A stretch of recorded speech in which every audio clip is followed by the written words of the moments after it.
भगवान शिव और आलसी ब्राह्मण की कहानी। बहुत समय पहले की बात है। एक गांव में एक ब्राह्मण रहता था। उसका नाम था हरिदत्त। हरिदत्त पढ़ा लिखा विद्वान था, परंतु वह बहुत आलसी था। रोज सोचता था कि कुछ काम करूंगा, पर अगले दिन पर टाल देता। वह अपने भाग्य को कोसता रहता, हे भगवान, आपने मुझे ऐसा जीवन क्यों दिया? मुझे कुछ भी नहीं मिलता, न धन न यश। एक दिन गांव में एक संत आए।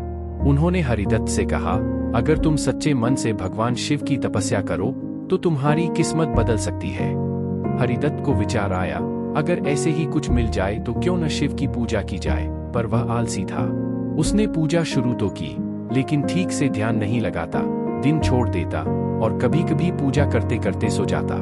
लेकिन भगवान शिव करुणामयी हैं। उन्होंने उसकी थोड़ी बहुत भक्ति भी स्वीकार की और प्रकट हुए। भगवान शिव बोले, ब्राह्मण, मैं तुम्हारी भक्ति से प्रसन्न हूँ, जो चाहे वर मांगो। हरिदत्त की आंखें चमक उठीं।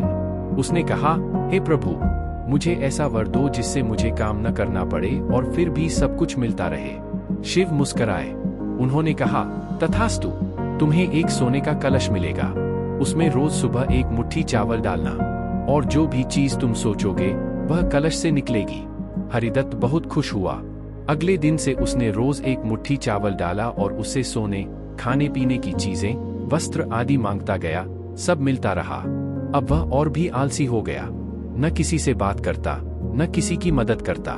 धीरे धीरे कलश से चीजें कम निकलने लगी। हरिदत्त परेशान हो गया। वह शिव मंदिर गया और चिल्लाने लगा, हे शिव, आपने मुझे धोखा दिया। तभी शिव प्रकट हुए। उन्होंने कहा, हरिदत्त, वरदान तुम्हें मिला था, लेकिन तुमने उसे स्वार्थ और आलस्य में बदल दिया। उस कलश में चावल डालना तुम्हारे कर्म का प्रतीक था। जब कर्म करना ही छोड़ दिया तो फल क्यों मिलेगा? हरिदत्त को अपनी गलती का एहसास हुआ।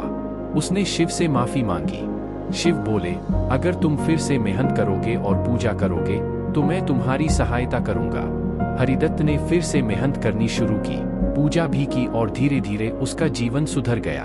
अब वह न केवल खुश था, बल्कि दूसरों की भी मदद करता था। भगवान भी उसी की मदद करते हैं जो खुद की मदद करता है।